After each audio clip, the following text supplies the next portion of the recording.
Welcome back to 4.4 price, our second installment of the pricing topic in the general marketing.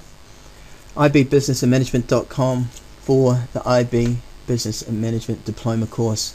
I'm Mr. Burton. I'll be running you through the second part. Now the second part is only higher level. Supply and demand. Where supply meets demand, we have got an equilibrium price. The equilibrium price is the price set by the market. Now, the price remains at the market price, not above it, not below it. Prices above, we get an excess in the quantity supplied. Prices below the market price, we get an excess in quantity demanded. If we have a look at the high price of $15, you could imagine that producers would be more willing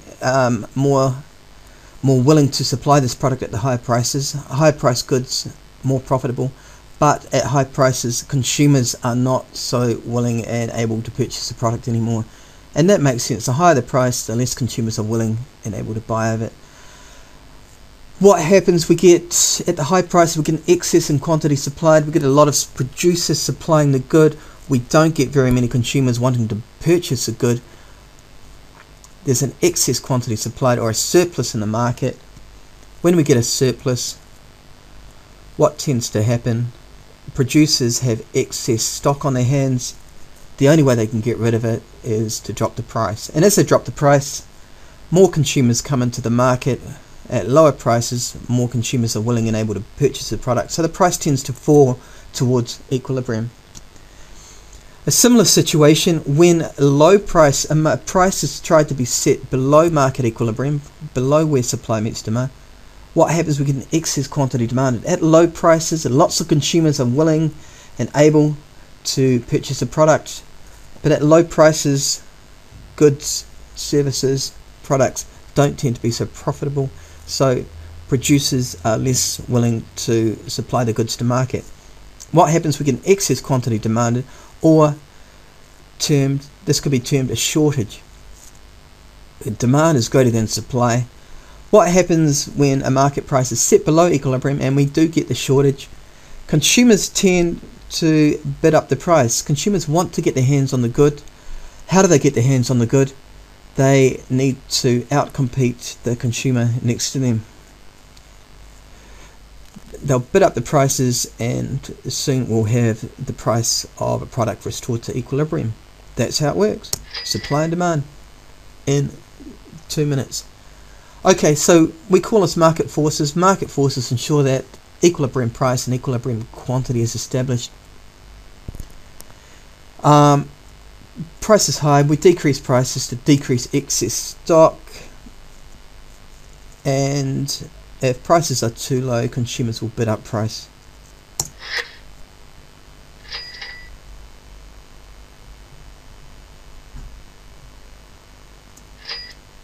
Right, determinants of demand. What affects the demand for a product?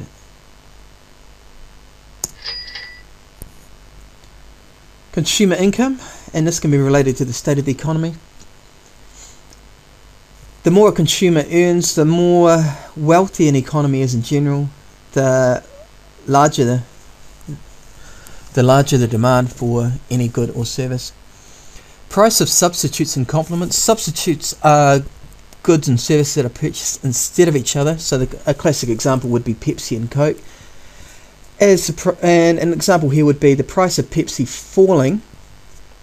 As the price of Pepsi fell, more Pepsi would be bought in the market, and as more Pepsi was bought, less Coke would be purchased by consumers. Complements, on the other hand, are goods that are often purchased together. So fish and chips. Often purchased together. If the price of chips is really high, then the demand for fish is going to be correspondingly low. Chips high, less consumers are going to be willing and able to purchase those, and if less consumers are buying chips, it's less likely they're going to be purchasing fish at the same time. Marketing. Effective marketing is going to increase the demand for any good. fashions, habits, tastes, preferences, all these have an impact on demand. Things come into fashion, tastes change. And quality and value for money is one of the other determinants of demand that you need to know. Determinants of supply: cost of production. The cheaper things can be produced, the more of it can be brought to market, the greater the supply of a good. Barriers to entry. Some markets are very, very difficult to enter.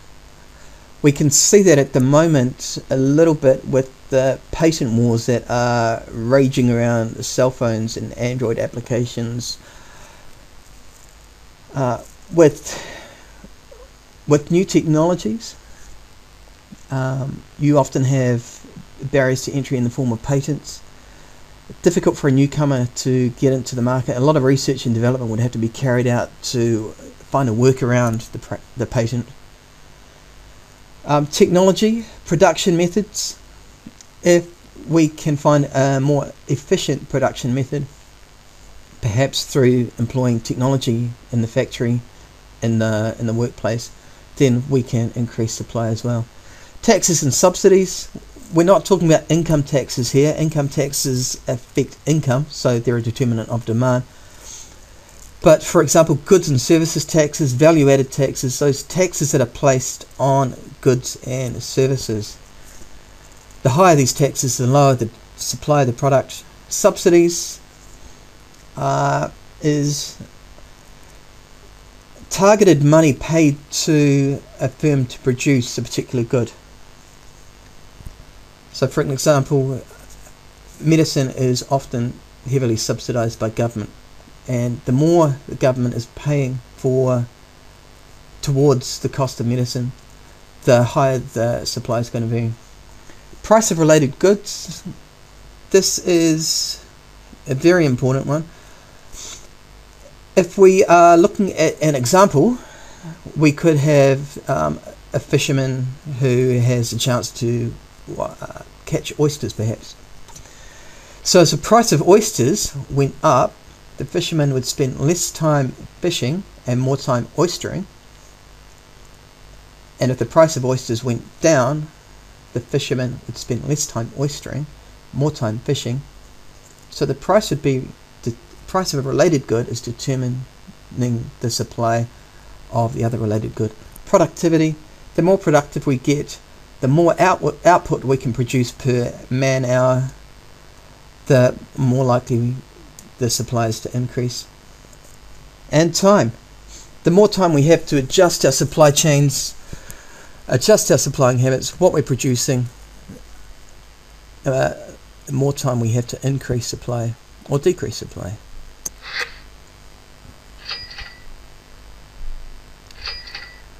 Right, the impact of supply and demand on price. As soon as one of these change, firms are going to immediately have to rethink their pricing strategy. One of these changes, prices may need to change. So if demand increases, firms might be able to take advantage of that and raise their prices to match the new equilibrium price in the market.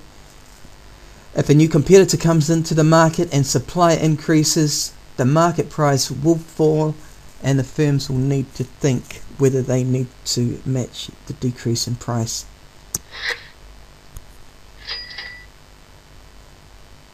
Price elasticity of demand. Now this is a key concept in this section.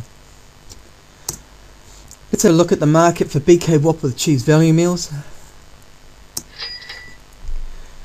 There's a market price. Now the law of demand states, as the price of a product increases, the quantity demanded is going to decrease. The higher the price of the good, the less is going to be demanded of it. The lower the price of the good, the more is going to be demanded of it. Price elasticity is going to tell us how much the demand is actually going to change in response to a change in price. A price increase leads to a corresponding fall in demand. A price decrease leads to a corresponding increase in demand. Now, price elasticity of demand, we're going to abbreviate this to PED. Price elasticity of demand informs a business by just how much that demand is going to respond to a change in price. How much the demand for a product is going to be affected by a price change. And we've got the example here. If prices increase by 15%, perhaps price elasticity of demand for that particular product is going to result in a loss of 40% of customers.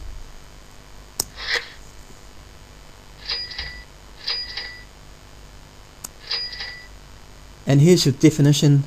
Measures the degree of responsiveness of price changes on the quantity sold by firms. As price increases, demand decreases. As price decreases, demand increases. The law of demand, don't forget that. We need to be able to calculate price elasticity. If into our calculators we plug the percent change in the quantity demanded for the good as a result of the percent change in price, divide that out, we'll get a number popping out the bottom. You'll get this formula in the exam, but it's very easy to remember. Just think Q above P, Queen is above the Prince. Right. We can have a look at the revenue method. So if we decrease price, it's possible to get a greater corresponding increase in the quantity demanded for our particular product. So what would happen in that situation? A small decrease in price, a larger increase in quantity demanded, we'd get an increase in total revenue. Right, remember, revenue is determined by the price of the product, by how many of the product you're selling. It's possible to increase prices by a lot, get a small decrease in the quantity demanded. And the larger increase in price is more than compensating for a smaller loss in customers, and revenues again will increase.